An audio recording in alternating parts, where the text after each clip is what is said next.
Sungguh luar biasa pagi hari ini. Terima kasih atas waktu dan kesempatannya bagi saya untuk menyampaikan kebenaran firman Tuhan. Rasanya sudah bertahun-tahun gak ketemu ya Bu Maria. Ada rasa rindu ya bagi jemaat Tuhan, kita bisa bersama-sama bertemu lagi. Enak kalau khotbah di Pelamongan, enak Bu Maria. Jadi hamba Tuhannya sudah kenyang dulu. Dengar kesaksian-kesaksian gitu ya. Sebetulnya tugasnya di sini cuma tinggal mengaminkan gitu ya. Tapi yang tadi Oma Emil sudah sampaikan luar biasa. Bahwa berkat Tuhan itu penyertaan Tuhan sempurna atas kita semua. Kemudian Pak Leo ya. Pak Leo, Luis gimana? Sehat? Oke. Pak Leo cerita bahwa kita mendidik anak-anak kita untuk masuk dalam pekerjaan-pekerjaan Tuhan. Saya ingat anak saya 4 juga sama Pak Leo. Waktu kecil-kecil bangun enggak bangun pokoknya diangkut gitu Pak ya. Diangkut masukkan mobil udah pokoknya tahu-tahu sampai tempat gitu. Loh sudah sampai papi, dia tidur kan. Nah tapi dia terus ngikuti kegerakan orang tuanya terus enggak pernah kelewat. Itu bagi kami itu sekeluarga aduh kita utuh nih bisa melayani. Sekarang dia udah gede-gede Bapak Ibu. Ya sudah kuliah, sudah pelayanan, kami bersyukurlah. Terus yang ketiga, Bu Maria sangat memberkati. Oma Andreas ya Bu Maria, luar biasa kami juga berdoa terus Bu Maria bagi Oma Andreas supaya kuasa kesembuhan itu jadi atas Oma Andreas. Ya, tema yang diberikan buat saya bukan tema yang sembarangan Bapak Ibu. Kita kadang-kadang, saya sampaikan bahwa di GKKD Pelamongan ada tema The Year of Restoration, artinya ada perubahan kehidupan kita. Itu artinya apa Bapak Ibu? Ada kegerakan kita. Ketika kita hidup dalam Yesus, masuk kita nggak bergerak toh Bapak Ibu. Kalau kita nggak bergerak itu kita mati. Yesus membuat kita hidup. Kuasa salibnya mengubahkan kita. Saya bisa diubahkan karena Kristus, bukan karena istri saya, bukan karena orang tua saya. Kristus yang mengubahkan saya. Demikian juga dengan Bapak Ibu semua. Ya, kita bergerak dinamis bersama Yesus. Ada lagunya dulu, lagu kuno banget. Jalan serta Yesus. Jalan serta Yesus. Jalan sertanya setiap hari. Oma tahu ya lagu ini ya. Enak ya kalau lagu ini, nyanyi itu ya Oma. Sepertinya tuh Yesus tuh ada di samping kita. Jalan serta Yesus, jalan sertanya setiap hari. Oma kalau coba kita bangun. Saya kadang-kadang mikir, bangun pagi sudah doa pagi 4:30. Selesai 5:30. Ya, kalau yang youth jam 5 sampai jam 6. Setiap hari kita berdoa. Saya pikir waktu itu panjang. Pagi sudah berdoa. Ternyata Bapak Ibu kalau kita amati waktu itu singkat.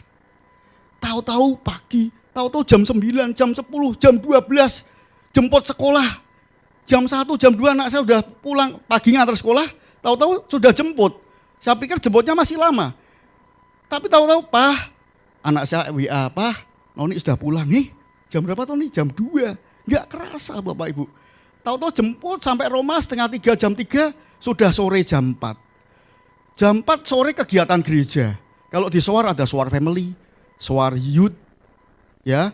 Pokoknya kita dalam pelayanan Tuhan tuh waktunya sepertinya tuh habis untuk dibagi-bagi. Saya kalau profesional saya juga punya pekerjaan pagi ngantar sekolah, bekerja, jemput sekolah, pelayanan, bayang Bapak Ibu. Kalau saya ngomong itu bisa dipecah-pecah gitu ya, itu enak tapi nggak bisa. Kita harus tanggung jawabi sepenuhnya dengan semangat. Nah di sini tema di GKKD Pelamongan, The Year of Restoration. Ini sangat luar biasa. Banyak anak-anak Tuhan yang tidak mengalami restoration atau perubahan. Sekarang besok 10 tahun tetap sama. Kegerakan itu harus ada dalam kehidupan kita Bapak Ibu. Kalau di Swarigel tahun ini, The Year of Joyful, tahun sukacita. Gimana kita harus sukacita? Tuhan bisa berbicara setiap pernyataan-pernyataan iman dan visinya bagi setiap gerejanya. Dan di sini restoration itu jadi atas Pelamongan. Saya akan melihat tahun-tahun ke depan, hari ke depan bahwa jemaat di Pelamongan ini mengalami restorasi yang luar biasa. Bukan kita berhenti di tempat untuk tidak mengerjakan apa-apa. Oma jangan kecil hati dengan usia, dengan apapun. Mama saya 70 tahun. Mama saya 70 tahun masih naik motor Oma. Matanya tinggal satu, yang bukan tinggal satu, matanya tetap 2. Tapi yang satu nggak kelihatan. ya, karena kena glaukom. Ya, jadi itu memang luar biasa. Mata tinggal satu, saya sebagai anak wajar toh kalau khawatir. Oma, Mam, nggak usah ke gereja lah, jauh lah. Kebetulan mama saya aktif di GEA Cipto. Jarak di rumah saya ke Cipto itu jauh, Pak. Naik motor sendiri oma-oma. Hujan tetap jalan. Sampai saya tuh, Mi, ini hujan loh, nggak apa-apa. Pakai jas hujan berangkat. Itu saking semangatnya mama saya melayani Tuhan. Di sana ada sudah tergabung dalam paduan suara dan sebagainya lah. Jadi kalau mama saya mau saya ajak bergabung ke tempat saya, dia kehilangan namanya komunitas. Ya, saya mau pindah Jakarta aja sakit Bapak Ibu. Ini sebelum masuk, Bu Maria saya masih punya waktu berapa menit Bu? 10 menit? Karena gini ya, saya ceritain gini nih karena saya pengalaman pribadi yang luar biasa bersama mama saya yang sudah senior. Ketika saya memutuskan untuk pindah Jakarta, Bapak Ibu tergiur nggak dengan ekonomi Semarang sama Jakarta jauh? Peluang proyek di Jakarta lebih raksasa Bapak Ibu. Sedangkan saya di Semarang bukan sombong, kita sudah 5 besar di Semarang untuk pekerjaan saya. Nah saya ingin ekspansi untuk mengembangkan di Jakarta. Saya sama istri saya bilang, yang pindah Jakarta yuk. Di sana proyeknya gede-gede. Secara manusia luar biasa. Padahal saya udah pelayanan. Saya udah pamit ke teman-teman. Kakak saya di Jakarta udah nyiapin sekolah buat anak-anak saya. Sudah siap semuanya. Sekolah beres. Saya pamit sama teman-teman sepelayanan nangis semua Bapak Ibu. Dia nggak rela saya pindah di Jakarta. Dia ingatkan Pak Edi doain lagi. Apakah memang betul Tuhan berkehendak Pak Edi di Jakarta? Saya bilang, saya doa waktu malam hari itu memang mereka semua intinya, wong kita sudah bareng-bareng ya. Istilahnya mereka berat lah intinya gitu. Tapi yang paling mengejutkan saya, mama saya langsung sakit Bapak Ibu. Sakit di Elizabeth masuk seperti bukan ICU tapi apa itu ya Mah ya? HRD ya? HND. Nah, HND mungkin Pak siapa tuh yang di Pandri Wilasa tadi lebih paham. Pak Henry ya? Pak Henry ya, ya itu Pak Henry masuk di HND itu. Terus saya ngomong, Mah enggak sembuh-sembuh Pak, tensinya kadang-kadang naik, turun dokternya heran. Loh Pak, Mamah kok kadang-kadang tensinya naik, terus turun kenapa ya? Terus saya tanya mama saya, Mami pikiran apa? Kenapa kalau dicek kadang-kadang naik, kadang-kadang turun, yang di pikiran Mami itu apa toh? Ngomong aja enggak apa-apa. Ternyata Bapak Ibu Saudaraku terkasih, Mami bilang dia enggak rela kalau saya pindah Jakarta. Langsung saat itu Bapak Ibu, ini jawaban doa saya. Saya di persimpangan, yang satu saya memikirkan prestasi kerja atau peluang pekerjaan yang gede, tapi di sisi lain Tuhan bicara lewat siapapun Bapak Ibu, termasuk lewat mama saya. Saya langsung dapat peneguhan Tuhan memang saya enggak berangkat Jakarta. Saya cancel itu semua Bapak Ibu, saya batalin itu semua. Saya bilang sama kakak saya, enggak jadi aku pindah Jakarta. Lu kenapa semuanya udah siap enggak jadi? Tuhan ingin aku di Semarang. Dan itu mama saya langsung ketika saya bilang, Mami enggak usah khawatir, Edi di Semarang, enggak jadi berangkat Jakarta. Dia langsung seger Bapak Ibu. Dia langsung seger, langsung tenan tenan. Enggak, Mami Edi tetap di Semarang. Tak pegang tangannya. Sebagai apa? Jaminan saya untuk saya tidak ke Jakarta.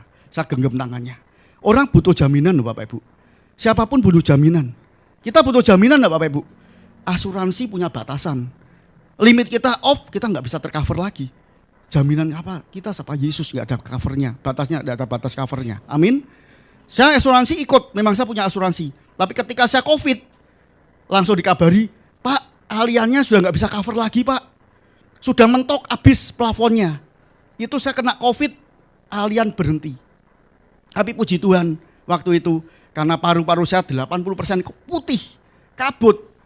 Pemerintah bilang bisa dialihkan ke Kementerian Kemenkes, Kementerian Kesehatan. Dialih itu dari alian, di take over ke Kemenkes. Istri saya bingung, dipikir sama istri saya, obatnya tuh drop. Obatnya itu berubah ketika dia ambil alian sama Kemenkes. Ternyata kita cek terus obatnya tidak ada yang dirubah Bapak Ibu. Dan singkat cerita, saya tetap dapat pelayanan yang luar biasa. Nah itu bukti bahwa Tuhan Yesus bisa pakai cara yang banyak untuk memberkati kita. Ya, asuransi punya batasan, tapi jaminan saya pegang mama saya. Mama saya percaya bahwa anaknya, menantunya tidak akan pindah Jakarta.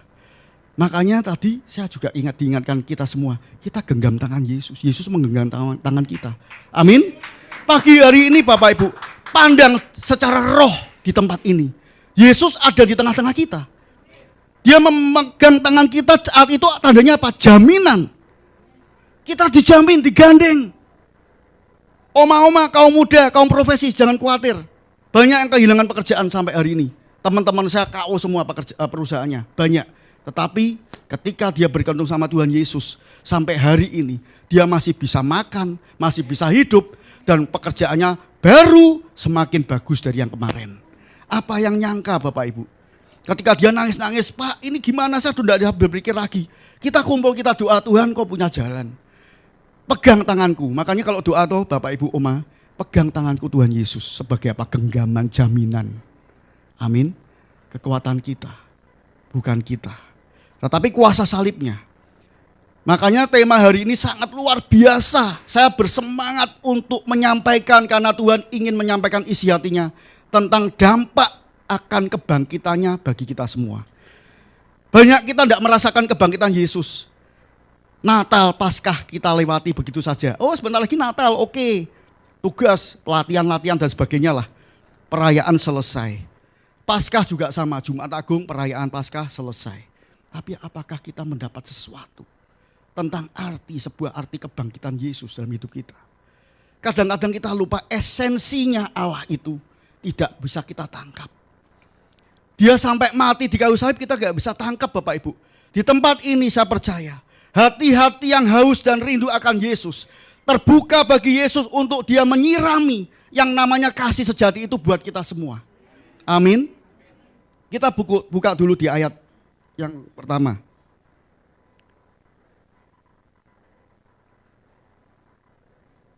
Multimed bisa bantu ya. Bentar, ayatnya yang pertama.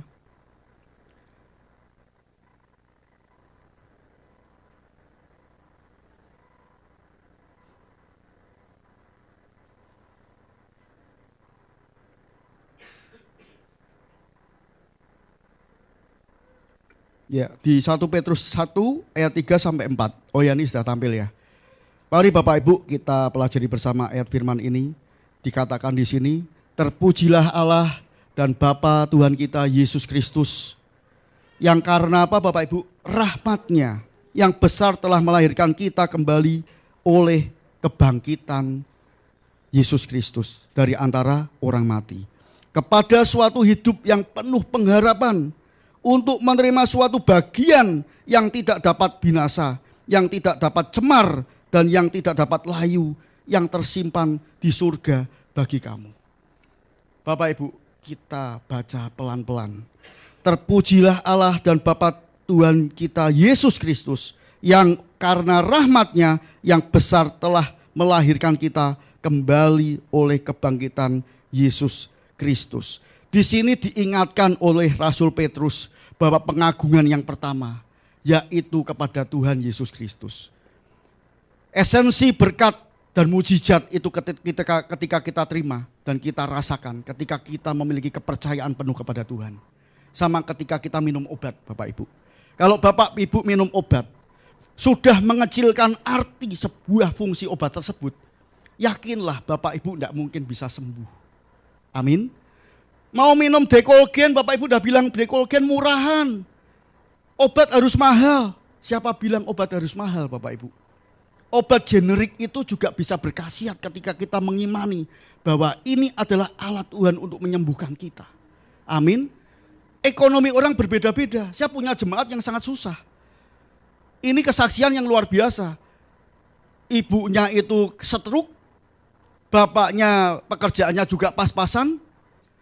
Stroke gak bisa jalan, gereja, ya tadi yang saya katakan, gereja bisa membantu, teman bisa membantu, sahabat bisa membantu, manusia bisa membantu. Tetapi apa Bapak Ibu? Ada batasnya. Kalau orang kena stroke itu biayanya mau berapa Bapak Ibu? Kita memang punya hati yang tergerak untuk memberkati. Tapi namanya manusia itu ada ruang yang terbatas. Kecuali Tuhan kita. Amin. Jadi jangan pernah sombongkan kita bahwa aku sudah ngewangi kamu loh. Berapa investasi kamu investasi saya terhadap hidupmu? Tidak bisa Bapak Ibu. Investasi kita ada batasnya. Tapi Tuhan berinvestasi buat hidup kita tidak ada batasnya. Amin. Nah Pak Daniel cerita sama saya, Pak Edi waktu dia terkapar, saya nggak punya uang Pak, kita support, kita doain. Bapak Ibu tahu hari-hari yang kita tidak bisa pantau terus karena jemaat cukup banyak yang diperhatikan. Kadang-kadang kita nggak bisa satu fokus. Tahu-tahu Taci ini bisa ke gereja. Jalan sampai tunuk-tunuk gini. Pak Daniel, Ci, gimana Ci? Aku sudah sembuh Pak Edi, sudah sembuh Pak Lau. Terus Pak Daniel cerita, Pak Daniel minum obat apa dari dokter? Enggak, aku enggak punya uang Pak untuk beli obat. Jadi belinya cuma jamu, terus dibuatkan jahe. Dia pakai logikanya dia, jahe menghilangkan penggumpalan darah katanya gitu. Karena jahe itu anget, otomatis darahnya cair. Nah katanya gitu loh Pak, ini secara medis sebetulnya lebih detail lagi. Ini cuma jahe diimani bisa menyembuhkan istrinya dengan obat-obat yang sederhana. Tuhan bicara dan Tuhan kerjakan, Taci ini sembuh Bapak Ibu. Taci ini sembuh dengan cara yang sederhana. Kuasa Tuhan tidak melihat kemampuan kita. Siapa kita di tempat ini? Dari ekonomi seperti apa? Tidak ada yang berbeda di antara kami, di antara kita.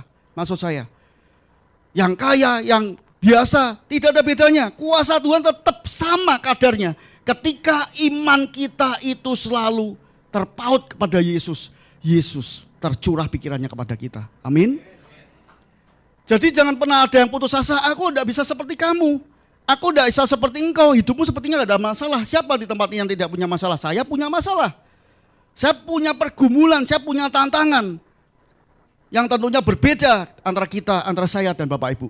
Tetapi Tuhan lihat kapasitas kita. Sampai di mana kedudukan kita. Posisi kita di hadapannya. Engkau sudah injak langkah pertama, tentunya ada langkah kedua.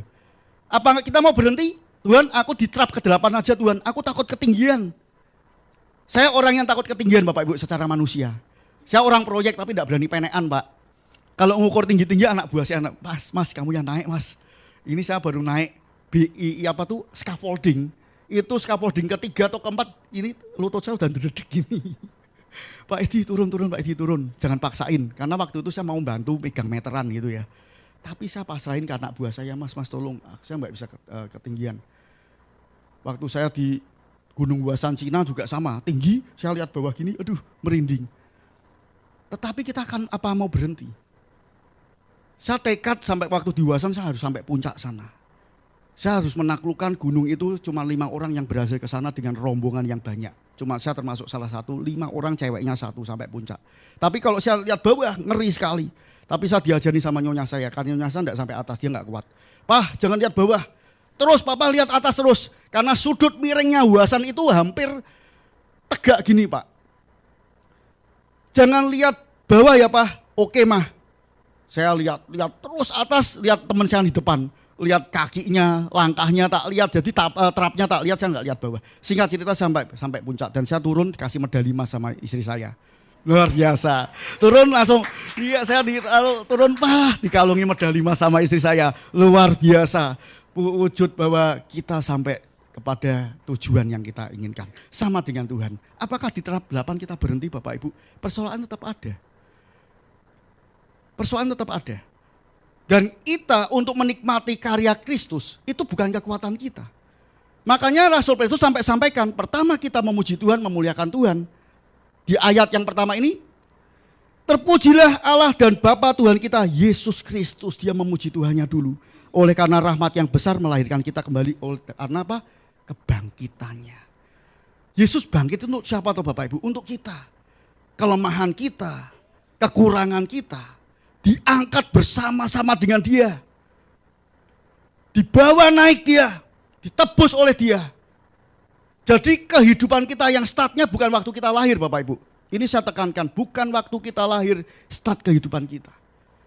Karena waktu kita lahir kita sudah membawa dosa yang dibawa oleh Adam dan Hawa. Itu masuk dalam kehidupan kita. Mengikat kita. Tetapi kita setelah kita percaya kepada Yesus, memberikan hidup kita kepada Yesus, semuanya dipikul oleh Dia sampai pada garis akhirnya, yaitu apa? Tangisan kita, persoalan rumah tangga kita. Banyak sampai hari ini keluarga yang nangis-nangis. Saya melayani, tidak pernah selesai, suami si tengkar terus. Sampai saya bilang, kamu gak capek toh tengkar terus sama istrimu, sama suamimu? Saya sendiri pusing ngeliati kamu, gitu kan? Manusia punya batas, Bapak Ibu. Saya selalu minta hikmat. Makanya saya sampai botak gini, Pak. Makanya Bapak Ibu di sini kalau kepala botak itu, ini berarti banyak mikir ya Bapak Ibu ya. Bukan berarti yang gondrong-gondrong, enggak loh Pak, enggak loh. Cuma ini sedikit ekstra keras untuk berpikir. Nah, terus saya sampaikan bahwa semuanya sudah diberikan, tapi salahnya kita. Kita selalu memandang sisi manusia kita, Bapak Ibu. Kita enggak memandang dampak dari kebangkitan Kristus yang seolah-olah Dia lakukan sia-sia. Yesus bangkit-bangkit, masalahku tetap ada. Bapak Ibu jangan lihat masalahnya. Buktinya sampai hari ini kita masih bisa. Masih kuat. Besok jangan dipikir besok, kesulitan hari ini cukup hari ini. Besok punya masalah sendiri Bapak Ibu. Bapak Ibu kalau mikir bisa stres. Besok mau makan apa, sekolahnya bayarnya gimana, bisa stres Bapak Ibu. Tapi buktinya Yesus bisa lakukan perkara-perkara besar atas hidup kita. Hari demi hari, DBD atas kita. Amin. Itu artinya kita esensi kebangkitannya itu masuk dalam hidup kita. Esensi Dia berkorban bagi kita, kita terima, kita pahami. Yesus, karena Engkau mati bagiku, aku bebas dari segala kutuk-kutuk yang mengikat aku apapun itu. Amin. Dan yang kedua, dikatakan suatu hidup yang penuh dengan pengharapan. Orang yang hidup anak-anak Tuhan harus punya pengharapan. Kalau kita bicara di luar anak Tuhan yang dikatakan apa? Aku ingin mati, aku ingin bunuh diri. Saya mengalami anak-anak muda banyak masalah, ingin bunuh diri, ditinggal pacarnya, baru ditinggal pacarnya tok ingin bunuh diri. Dia tidak ingat Yesus yang menciptakan dia. Orang pacar itu meninggalkan itu kan proses Tuhan juga. Ya kan? Tapi dia lihat aku ditinggal pacarku, hatiku sakit. Nah, makanya kemarin disampaikan untuk anak-anak muda, kenapa di GKKD itu bukan berarti melarang pacaran, bukan. Kadang-kadang konsepnya keliru. Sehingga anak-anak muda di luar sana kalau mau masuk GKKD takut. Karena pikirannya salah pikir, masuk GKKD enggak boleh pacaran.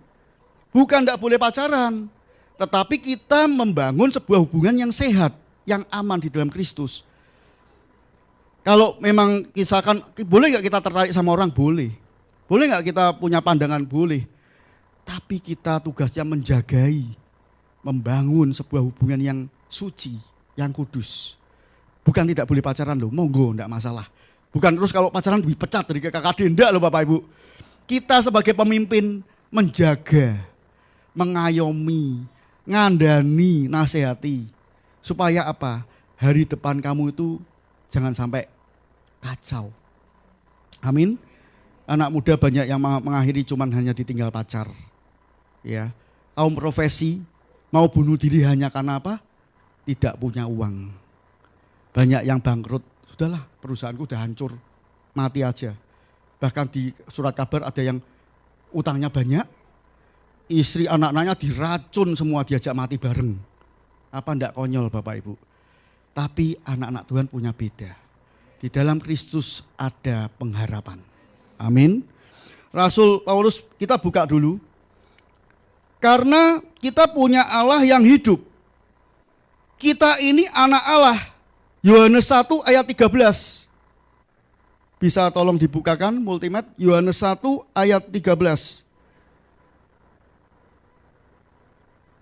Orang-orang yang diperanakkan bukan dari darah atau dari daging, bukan pula secara jasmani oleh keinginan seorang laki-laki, melainkan dari Allah. Bapak Ibu paham ayat ini? Kita dilahirkan bukan dari daging, tapi dari Roh Allah yang menciptakan kita. Itu tentunya Yesus adalah Allah. Ya, kita telah diperanakkan oleh Allah melalui apa? Kebangkitan Yesus. Ya, 2 Korintus 5 ayat 17, ini kita firmannya banyak, tapi tolong Bapak Ibu perhatikan, ini detail-detail ini yang membangun kehidupan kita sebagai anak-anak Tuhan. Jangan sampai kita tidak diberkati oleh kebangkitan Kristus, maksud saya begitu. 2 Korintus 5 ayat 17. Jadi siapa yang ada di dalam Kristus, ia adalah ciptaan baru. Yang lama sudah berlalu, sesungguhnya yang baru sudah datang. Tapi kenapa kita pakai baju yang kumel? Kita selalu pakai baju yang bau, Bapak Ibu. Kita adalah manusia yang menjadi ciptaan baru di dalam Kristus. Karakter kita, ya. Kita sebagai orang yang penuh kelemahan, karakternya jahat. Ya, kita mungkin kurang memperhatikan, kurang kasih, egois. Bapak Ibu tahu, saya dulu orang yang egois. Saya pernah sampaikan di sini. Saya tajamkan lagi, saya dulu orang yang sangat-sangat merendahkan seorang wanita. Sangat-sangat merendahkan seorang yang namanya Hawa. Karena apa? Karena apa? Saya punya alasan Bapak Ibu. Kenapa pikiran saya dicuci otak? Saya dicuci otak, di browsing ini. Di apa? Brainwash. Makanya jangan heran kalau orang, maaf, kalau keluar dari misalkan kayak pondok-pondok gitu ya. Itu ekstrim karena dicuci ini. Saya juga dicuci otak. 3,5 tahun saya memimpin diskotik itu. Pikiran saya dicuci otak Bapak Ibu. Kalau saya lihat wanita itu rendah, maaf. Saya belum bertobat waktu itu. Rendah, tidak ada nilainya. Itu yang bahaya bukan pertobatan saya setelah saya meninggalkan itu. Tetapi mencuci otak kembali kepada Kristus itu loh yang butuh waktu. Supaya saya bisa menghormati yang namanya wanita, perempuan. Pikiran saya mulia bahwa seorang wanita itu mulia di mata Tuhan. Amin. Itu yang membahayakan iblis pakai pikiran kita Bapak Ibu. Makanya sampai suami itu sangat membenci istrinya. Dengan alasannya tidak masuk akal atau alasannya tidak jelas. Itu tentunya pikirannya sudah dihantui atau diracun oleh si jahat untuk tidak bisa melihat sisi-sisi baik penolong di sampingnya. Saya butuh bertahun-tahun bisa menghormati yang namanya wanita. Bertahun-tahun Bapak Ibu. Yang kedua, naker duwite wong. Nah, ini brainwash. Di dunia entertain, kalau ada tamu, yang dilihat apa? Kamu kaya enggak? Bener enggak? Ini scanner itu turun. Wah, yang datang naiknya mobilnya apa? Tampilannya seperti apa? Karena apa? Dunia entertainnya yang ditargetnya apa tuh? Uang lu gua kuras. Pikiran saya naker uangnya orang Bapak Ibu. Saya kalau lihat orang tuh sugih lah. Bertahun-tahun saya dipulihkan, Tuhan pulihkan pikiran ini untuk saya bisa menghargai ciptaanmu. Murnikan Tuhan yang bertahun-tahun ini sudah masuk meracuni pikiran dan pola pikir. Itu yang sangat penting jemaat Tuhan di Pelamongan. Makanya kalau kita tidak direstorasi oleh Tuhan, yang namanya the restoration, year of the restoration. Tahun ini jemaat Pelamongan harus mengalami restorasi. Pikiran yang salah itu dibuang. Lihat kebaikan suamimu, lihat kebaikan istrimu, anak-anakmu. Tidak bisa kita memaksakan kehendak kita kepada anak-anak kita seperti orang dulu. Kamu harus ikut papa, ikut mama. Anak-anak kita sudah bisa berpikir sebagai partner pertumbuhan di dalam Kristus. Itu ciptaan yang mulia Bapak Ibu. Sekarang saya sudah bisa melihat. Makanya sekarang kalau saya berhadapan dengan makhluk yang namanya wanita. Dulu kalau tatapan mata itu saya kuat-kuatan tatap mata bareng-bareng. Tatap. Tapi sekarang saya tidak bisa. Saya sangat menghormati. Saya akan tunduk. Saya terutama sama istri saya. Ya, saya sangat menghormati dia. Ya. Dengan saya minta ampun ya, beri kemuliaan buat Tuhan kita. Ya, yang bisa mengerjakan siapa toh Bapak Ibu? Tuhan Yesus. Saya sampai nangis, Tuhan kapan toh pikiranku waras Tuhan? Waras tuh kapan? Saya sampai gemes sendiri.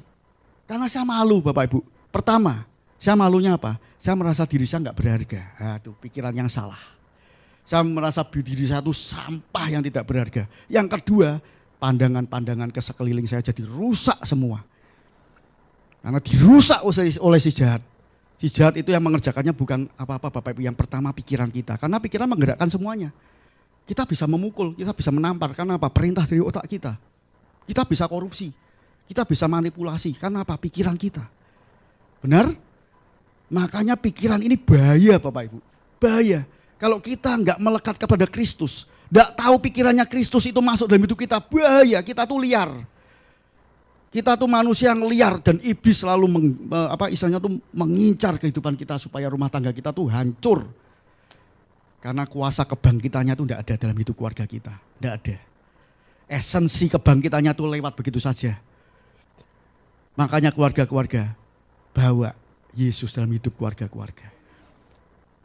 Saya sebentar lagi melayani pemberkatan pernikahan. Dan kemarin saya barusan ulang tahun pernikahan. Saya selalu sebutkan di ulang tahun pernikahan saya, janji nikah saya. Supaya apa? Brainwash. Pikiran saya dibarui terus tentang arti sebuah komitmen. Janji kepada pasangan, bertanggung jawab, mengayomi, melindungi, bukan menukari. Ya kan, Oma? Kadang-kadang malah tukaran loh, Oma. Nah, saya ngomong ke janji pernikahan enggak di rumah loh. Orang-orang umum dengar loh. Karena apa? Saya waktu itu ulang tahun saya makan es marem. Ya, es marem di Gang Pinggir tuh kegemaran saya, langganan saya. Kan banyak orang umum tuh, enggak urusan saya. Kalau saya sudah dilawat Tuhan, saya ngomong, yang sampai istri saya bingung, yang oke wong loh yang gitu. Enggak masalah, kamu kan istriku. Terus saya sampaikan janji nikah dan dia terus balas juga. Dan orang yang di sebelah tuh mungkin dengar juga, jadi geli juga gitu ya, tapi jadi berkat. Amin. Dewi itu enggak usah malu kalau ada Yesus dalam diri kita. Tapi jangan terus jadi kayak orang edan gitu ya Bapak Ibu. Maksudnya enggak usah malu tuh, kita dikasih hikmat kapan kita ngomong. Makanya Bapak Ibu kalau sama istri, kalau istri baru marah kapan kita ngomong, jangan dulu. Kita diam dulu. Sampai istri selesai ngomong, sudah puas, sudah lego, baru yang gendana aku ngomong ya. Nah gitu. Jangan bawa barengi Bapak Ibu. Barengan itu kalau kita jual speaker. Ya, api-apian speaker, enggak apa-apa ya. Tapi ini bukan api-apian speaker. Kita diajar untuk mendengar. Yang pertama mendengar apa? Firman Tuhan. Itu yang penting. Karena dengan firman-Nya itu kita bisa menangkap apa yang dimaksud istri kita. Kalau pakai pikiran kita, ego kita yang di depan. Tapi Yesus tidak lihat itu. Kesatuan yang utama. Jadi kebangkitan Kristus itu harus ada di tengah-tengah kita. Amin. Hidup kita penuh pengharapan. Ya. Maju dulu di ayat berikutnya. Keselamatan mengubah ini tadi yang 2 Korintus ya. Ya ini kita diubahkan oleh Kristus. Sekali lagi. Kalau kita dipenuhi oleh kasih Kristus, kita pasti berubah. Makanya kekristenan itu harusnya berubah. Harus ada perubahan step by step. Itu namanya bertumbuh. Kalau tanaman itu bertumbuh, hidup kita juga harus bertumbuh. Oma-oma, kaum profesi, kaum muda di tempat ini, siapapun harus bertumbuh. Amin. Kami dipercaya untuk memimpin atau melayani jemaat. Itu juga karena saya sampaikan kita tuh bukan bertumbuh sendirian, enggak bisa. Pemimpin tuh enggak bisa bertumbuh sendirian Bapak Ibu. Bertumbuh bersama-sama, grow bersama-sama. Karena di situ Kristus akan suka. Dengan kegerakan sebuah komunitas atau gerejanya yang bertumbuh itu Kristus suka. Amin. Karena di situ ada kekuatan yang luar biasa. Makanya ada komsel di tempat GKK di Pelamongan. Komsel itu bukan wadah yang repot. Wes kakean urusan komsel meneh. Waktu ini harusnya bisa ini, repot komsel lagi. Loh Bapak Ibu kalau ngurusi komsel enggak ada habisnya loh Bapak Ibu. Bapak Ibu enak, misalkan maksudnya enak gini, komsel senior. Senior hanya memakai waktu di ruang senior. Tetapi pemimpin di sana. Komsel youth ada komunitas sendiri, mereka waktu komsel senior youth enggak ikut. Bertumbuh di sana, pemimpin ada di sana. Lah terus Bapak Ibu kalau mikir, lah waktu saya tuh kapan? Nah tapi saya sampaikan ke jemaat juga, besok kamu akan juga seperti saya kalau dikasih tanggung jawab. Jadi pemimpin. Kamu ada di mana-mana. Yang artinya apa? Kita bertumbuh. Tidak satu tempat wadah yang kecil, tapi besar. Itu yang Tuhan inginkan. Jemaat Lamongan, saya percaya, besok-besok kita tidak segini terus.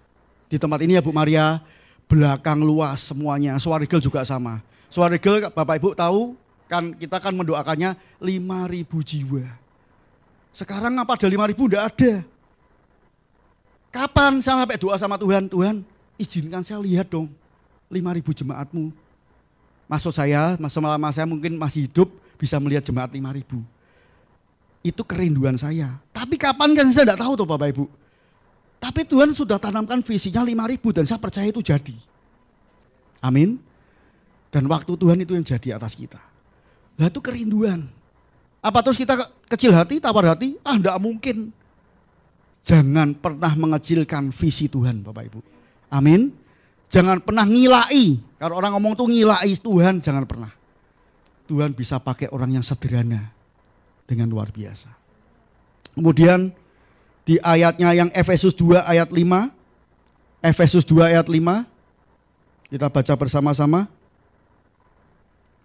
Telah menghidupkan kita bersama-sama dengan Kristus sekalipun kita telah mati oleh kesalahan-kesalahan kita, oleh kasih karunia kita diselamatkan. Bukan kekuatan kita, sekali lagi Bapak Ibu, oleh kasih karunia. Makanya Bapak Ibu, kalau saya sampaikan kasih karunia itu, mesti orang menghubung-hubungannya dengan apa? Berkat. Menghubung-hubungannya dengan apa? Perpuluhan. Seolah-olah Tuhan itu nagih uang kita. Betul Pak Andreas? Kemarin ada TikTokan kan dari pendeta Erastus Sabdono, ada yang lihat? Sampai jadi viral tentang arti perpuluhan.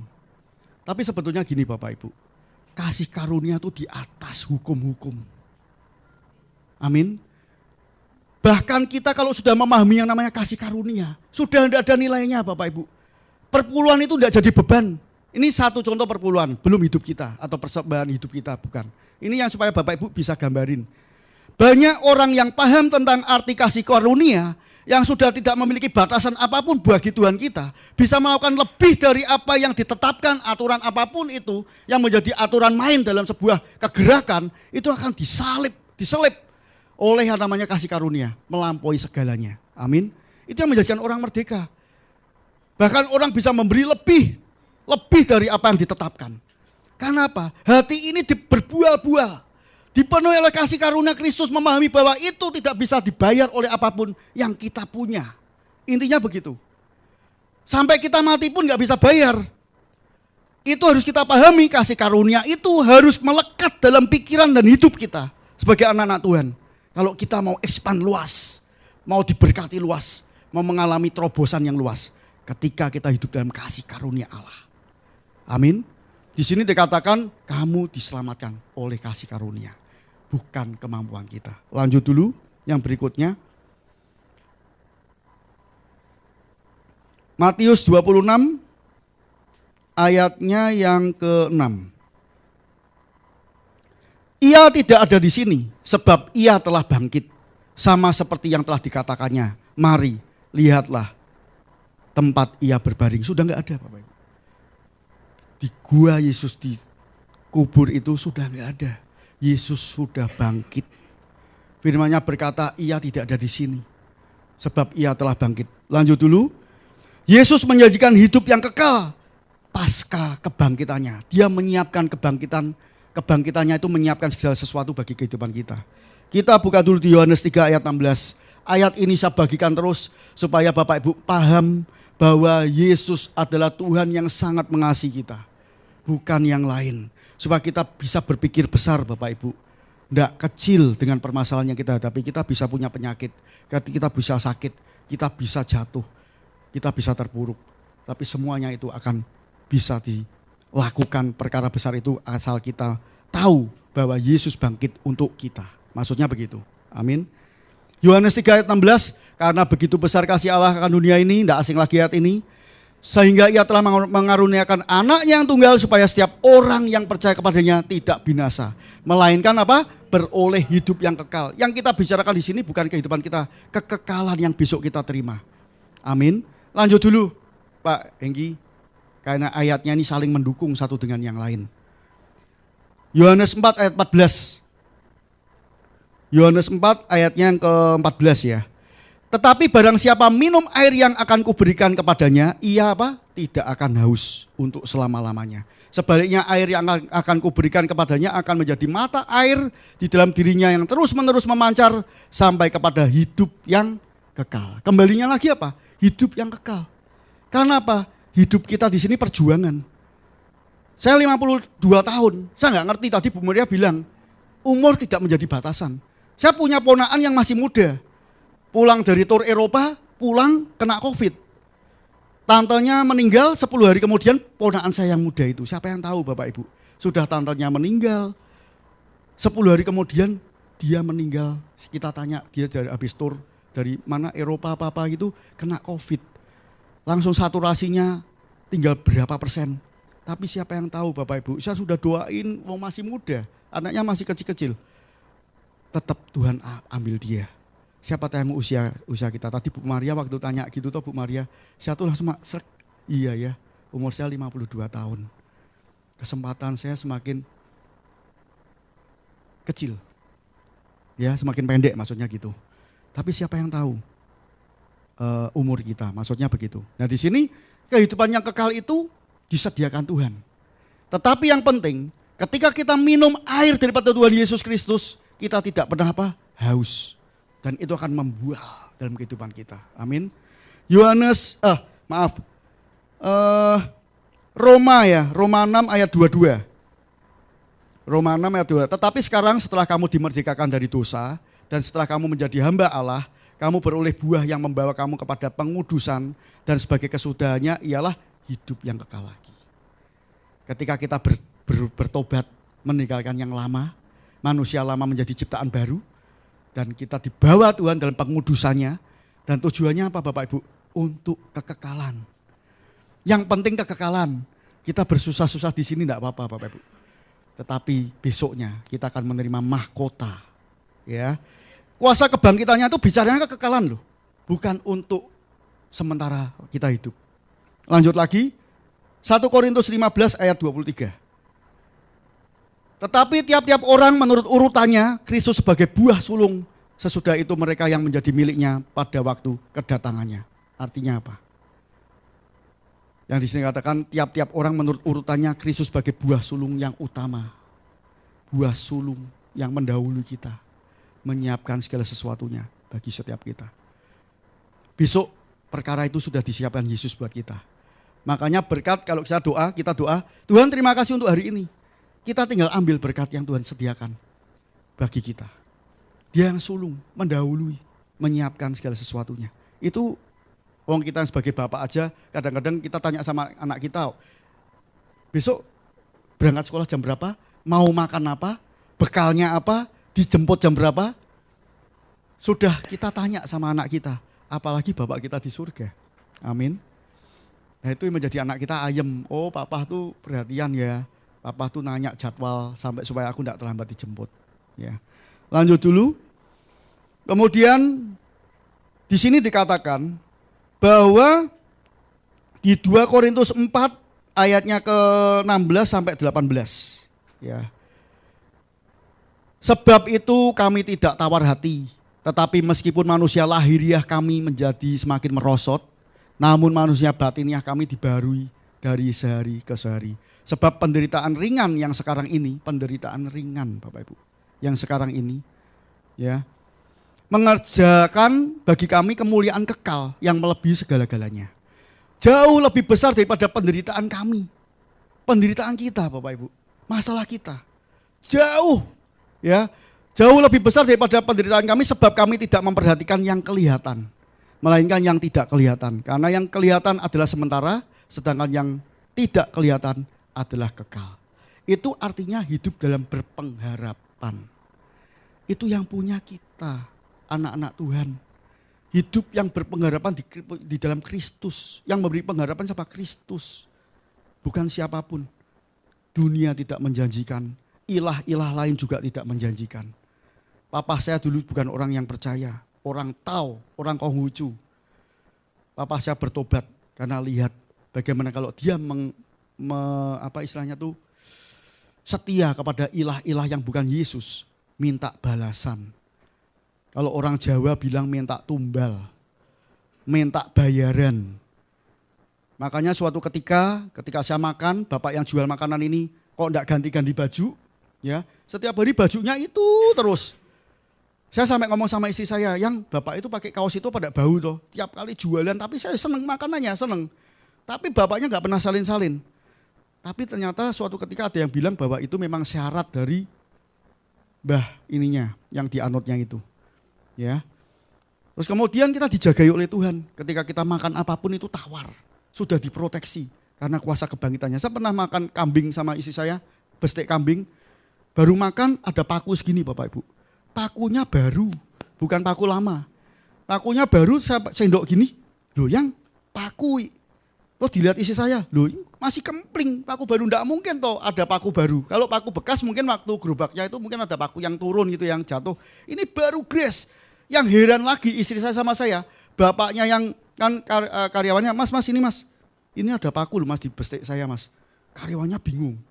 Karyawannya kayak orang bingung gitu. Terus dia bilang, pak maaf pak, ini baru kali ini terjadi seperti ini. Ada paku.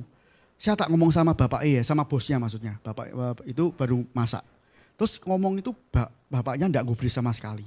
Jadi tidak, waktu anak buahnya ini bicara tuh bapaknya tetap goreng, enggak dengerin itu ada paku itu. Saya sudah curiga, wah ini enggak beres nih. Kemudian istri saya dekat sama gerobaknya, dilihat sekitarnya, enggak mungkin ada paku baru itu. Yang jadi lucu lagi ketika saya pulang, bapaknya enggak minta maaf. Ya itu kalau saya viralkan habis itu warung itu. Saya punya bukti. Ya, tapi saya enggak, saya ngomong sama istri, udahlah dia cari rezeki, cari berkat. Kemudian saya pulang, bapaknya itu keluar dari gerobak pinggir, enggak berani nemui saya. Jadi saya pulang, saya enggak, bapaknya itu di sana duduk di emperan gitu kan. Ya udah saya lihat gini terus tak tinggal. Nah di situ tapi saya percaya bahwa Tuhan nyatakan bahwa ada yang enggak beres dalam sajiannya itu. Yaitu anak Tuhan yang dibukakan Bapak Ibu. Dicerahkan bahwa ini ada sesuatu ilmu-ilmu yang tidak benar. Nah itu sama. Jadi kalau kita melihat ayah saya waktu menyembah ilah-ilah lain, ayah saya tidak pernah damai. Tapi ketika ayah saya bertobat, mama saya bertobat, damai sejahtera itu diterima. Amin. Sukacita. Jadi di sini yang tidak kelihatan, melainkan yang kita memperhatikan yang tak kelihatan, yang kelihatan melainkan yang tak kelihatan. Karena yang kelihatan adalah sementara, sedangkan yang tidak kelihatan ada kekal. Intinya apa? Masalah kita, persoalan kita itu sementara. Itu sebuah proses hidup kita. Tetapi kekekalan itu sudah Tuhan sediakan bagi kita. Amin. Kemudian Bu Maria masih ada waktu nih. 5 menit lagi ya mungkin ya. Wah sebetulnya banyak nih Bu, tapi enggak apa-apa lah. Efesus 2 ayat 12. Pada waktu itu kamu tanpa Kristus tidak termasuk kewargaan Israel dan tidak mendapat bagian dalam ketentuan-ketentuan yang dijanjikan, tanpa pengharapan dan tanpa Allah di dalam dunia. Ya, ini peneguhan juga bahwa Yesus itu harus ada di dalam kehidupan kita. Amin. Jadi anak-anak Tuhan harus yakin dan percaya bahwa masalah kita itu tidak sebanding dengan kebangkitan Kristus. Dia sudah bayar, intinya begitu. Jadi kalau saat ini ada oma-oma siapapun di sini yang masih bingung, masih sedih, mungkin oma-oma cucuku kok piye, anakku piye gitu ya oma. Karena kalau oma-oma itu yang dipikirkan anak, cucu, kan gitu. Mama saya yang dipikirkan mesti anaknya, menantunya, cucu-cucunya. Nah ketika ada hal yang mungkin menyakitkan atau tidak sesuai, oma ingat bahwa semuanya itu bukan menjadi memengaruhi sikap hati kita. Tetapi itu justru melihat bagaimana Tuhan berkarya atas kita melalui keluarga yang istilahnya itu dipercayakan kepada oma, memiliki anak, cucu, menantu yang beraneka ragam itu bisa menjadi kesatuan yang luar biasa. Intinya gitu. Karena Yesus adalah yang satu dari semuanya. Bukan menjadi berbeda. Membeda-bedakan bukan. Amin. Yang terakhir,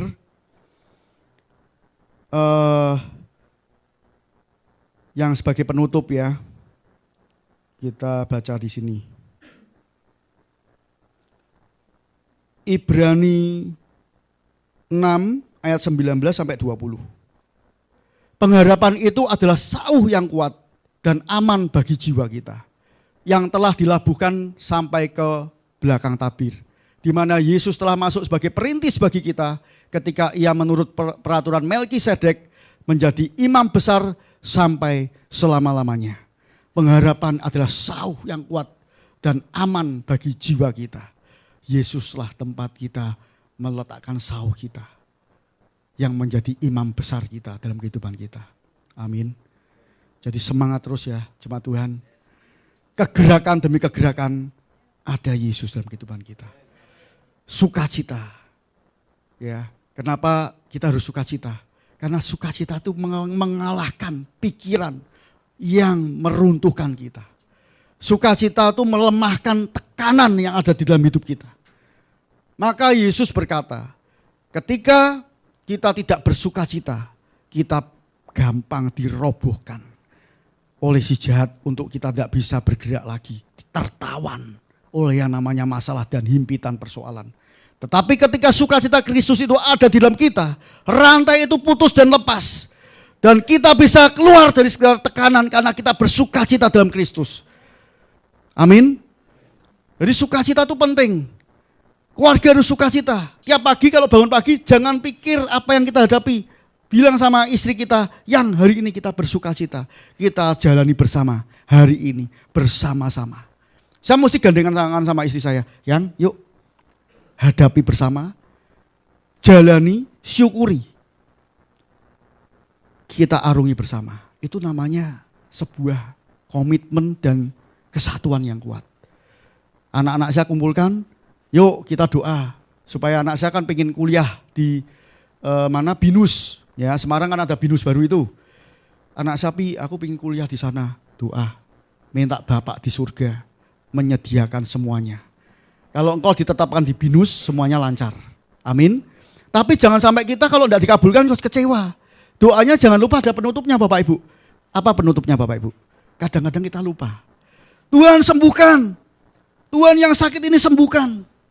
Bahkan ada pendeta yang dianggap bahwa pertama, doanya tidak manjur. Kedua, jadi pendeta pencabut nyawa. Ya kan, ada kan? Didoain malah tidak ada. Sering. Sampai pendetanya kehilangan kepercayaan diri, suruh doain orang takut. Mati. Gitu. Hai Bapak Ibu, semua yang kita doakan ada penutupnya, jangan sampai lupa. Ada penutupnya itu kita menandakan kita biarlah kehendaknya yang jadi. Biar kehendakmu yang jadi. Jangan lupa itu. Karena kita kalau lupa nutup itu, kita memaksakan kehendak kita akan kecewa. Yang di depan kita tidak seperti yang kita doakan, kita akan kecewa. Tetapi ketika kita tutup, Tuhan, kehendakmu yang jadi, engkau yang di depan kami. Kita ambil bagian kita, Tuhan ambil bagiannya untuk memberkati kita. Amin. Ya, jadi jangan lupa ya Bapak Ibu, kalau doa ada penutupnya loh. Kalau udah ditutup itu keinginan kita. Tapi kalau ditutup itu keinginan Allah atas kita. Amin. Jadi kalau mau bekerja juga gitu Pak. Berkati pekerjaanku hari ini. Proyek ini, apapun itu. Tuhan biar kehendakmu yang jadi. Aku hamba. Engkau raja. Engkau yang menyediakan. Engkau yang istilahnya itu memberkati. Tapi biarlah kehendakmu yang jadi atasku. Itu yang menjadi kita berserah. Dan air kehidupan itu tidak pernah habis. Kita tidak pernah kehausan, kita tidak pernah kelaparan. Terus disegarkan, amin. Saya panggil untuk pemain musik ya sama WL. Untuk bisa maju ke depan. Bapak Ibu saudaraku yang terkasih. Kuasa kebangkitannya itu jangan sampai kita kehilangan esensi. Yesus rela mati. Di awal penciptaannya sebenarnya Yesus sudah ciptakan kita itu mulia adanya. Tetapi karena kesombongan kita, karena sok tahunya kita jatuh dari namanya dosa. Yang sempat terputus kita dengan Dia. Yang memiliki proyeksi yang besar atas hidup kita. Terputus oleh karena kehendak dan keinginan kita. Dan menimbulkan dosa. Dan iblis diuntungkan di sana. Tetapi karena Allah senantiasa mencintai kita. Rindu untuk kita kembali. Bersama-sama dengan Dia. Kembali lagi terhubung dengan Dia. Dia berikan Yesus untuk melakukannya bagi kita. Sempurna, total. Tidak ada yang disembunyikan oleh Dia atas kita. Semuanya diberikan buat kita semua jemaat Tuhan. Semuanya diberikan buat kita. Tanpa syarat apapun. Dengan ketulusan. Dengan kerinduan. Selesaikan. Dan Dia sampai katakan, sudah selesai. Sudah lunas. Artinya apa? Semua sudah ditanggung oleh Kristus, apapun itu. Di dalam nama Tuhan Yesus, jemaat Tuhan di tempat ini, merdekalah hidupmu. Keluar dari segala kutuk-kutuk di dalam nama Tuhan Yesus. Ikatan-ikatan itu yang membelenggu engkau, kuasa kebangkitannya menyembuhkan kau, memulihkan keluargamu, memulihkan bisnismu, menyembuhkan penyakitmu. Itu karena karya besarnya. Kuasa kematian dan kebangkitannya itu beriringan dengan hidup kita yang melekat kepada Dia. Air yang terus dialirkan buat kehidupan kita, membual-bual, melebar, meluber-luber di dalam nama Tuhan Yesus, sehingga tidak kau dapati jemaatmu di tempat ini kering, tidak di tempat ini lemah di dalam nama Tuhan Yesus, dan bahkan kalah, karena Engkau sudah mendahului, berdiri di depan kami, berperang atas kami. Amin. Ya Tuhan, di dalam nama Tuhan Yesus, the year of restoration itu jadi atas jemaat GKKD Lamongan. Dipulihkan, direstorasi, dibangun, diubahkan di dalam nama Tuhan Yesus. Jemaat Lamongan, restoration, perubahan. Tangkap itu, hidupi itu dan kerjakan itu sebagai panggilanmu di dalam Kristus. Di dalam nama Tuhan Yesus. Terima kasih Bapa, terima kasih Tuhan. Kuasa kebangkitanmu bukan kami lihat hanya sedengkal yang kami bisa pikir, tapi kami boleh mengerti. Tuhan, beri hikmat pewahyuanmu untuk kami boleh memahami. Ada kekekalan yang kau sediakan di sana atas hidup kami Tuhan. Kau siapkan segala sesuatunya hidup kami. Bukan hanya saat ini yang boleh kami lihat, tetapi yang tidak kami lihat pun sudah kau sediakan. Amen. Sesuatu yang indah itu bagi kehidupan kami Tuhan. Di dalam nama Tuhan Yesus, diberkati para pemimpin gembala di tempat ini Tuhan, Bapak Ishar dan Bu Maria yang menggembalakan umatmu di tempat ini Tuhan.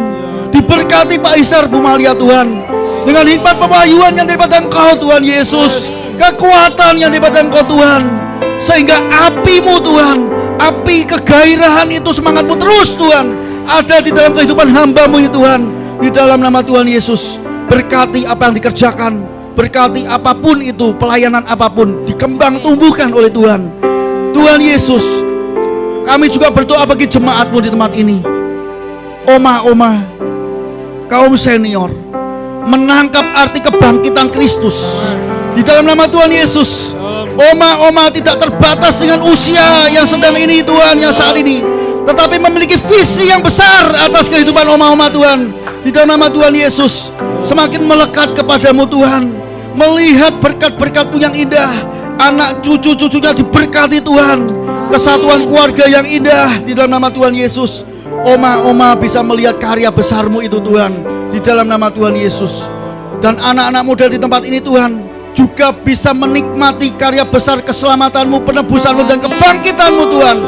Youth di tempat ini bangkit Tuhan di dalam nama Tuhan Yesus. Anak-anak muda yang takut akan Tuhan, anak-anak muda yang menjadikan Yesus yang utama dalam hidupnya, bukan yang lain. Di dalam nama Tuhan Yesus, ada janji berkat, janji masa depan yang penuh harapan itu ada bagi anak-anak muda Tuhan. Berkati Tuhan, berkati youth di tempat ini Tuhan. Ya, dalam nama Tuhan Yesus. Terima kasih Bapa. Kami juga berdoa untuk kaum profesi yang bekerja Tuhan. Tuhan berkati Tuhan melalui profesi mereka Tuhan. Oh Tuhan, menangkan mereka. Mereka menjadi kaum profesi yang memiliki integritas ilahi. Oh Tuhan, jadi berkat dalam dunia marketplace Tuhan. Di dalam nama Tuhan Yesus, dikembang tumbuhkan apapun yang dikerjakan Tuhan. Di dalam nama Tuhan Yesus, diberkati Tuhan. Terima kasih Bapa. Kami sungguh bersyukur siang hari ini Tuhan. Kami menikmati kasih-Mu Tuhan yang luar biasa. Dan kami sambut hari-hari ke depan Tuhan dengan penyertaan Tuhan. Restorasi terjadi dan dipenuhi sukacita yang daripada Tuhan. Ada kegerakan yang luar biasa.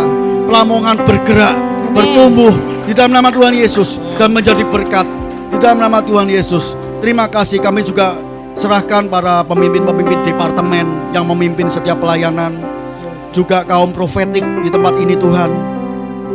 Tuhan berkati Tuhan. Dan kami semua mengalami Tuhan Yesus, dipenuhi oleh kasih-Mu. Terima kasih Bapa, terima kasih Tuhan Yesus. Hamba-Mu sudah selesai menyampaikan kebenaran firman-Mu Tuhan, tetapi firman-Mu terus mengerjakan hidup kami. Amin. Menjadi kekuatan dan panduan bagi kami Tuhan. Di dalam nama Tuhan Yesus. Terima kasih Bapa, terima kasih Tuhan. Terpujilah nama Tuhan Yesus. Mari kita semua yang percaya